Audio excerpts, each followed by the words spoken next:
রাধে রাধে বন্ধুরা, বছরের শুরুতে সকলকে জানাই অনেক অনেক শুভেচ্ছা ও অভিনন্দন।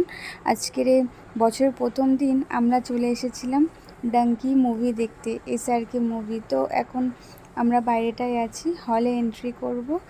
এখন থিয়েটারে এন্ট্রি করেছি, তো আমাদের সিট পড়েছিল একদম কর্নারে। আমরা এখন একটু ফটো তুলছিলাম।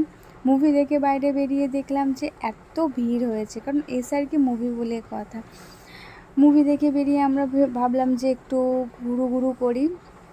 তো আমার ফোনটা খারাপ হয়ে গিয়েছিল, তাই জন্য ভাবলাম ফোন কিনবো। তাই জন্য একটা শপে এলাম। তো এখানটায় আমার সেরকম কোনো ফোন পছন্দ হয়নি, তাই জন্য ভাবলাম অন্য একটা শপে যাই। তো এটা অন্য আর একটা শপ। এখানেও আমার দুটো ফোন পছন্দ হয়েছিল, কিন্তু দুটোর মধ্যে কনফিউজ ছিলাম বলে নিলাম না, ভাবলাম পরেই নেবো। তো চলো টাটা, আবার দেখা হচ্ছে আমার নেক্সট ব্লগে। তোমরা সবাই ভালো থেকো, সুস্থ থেকো।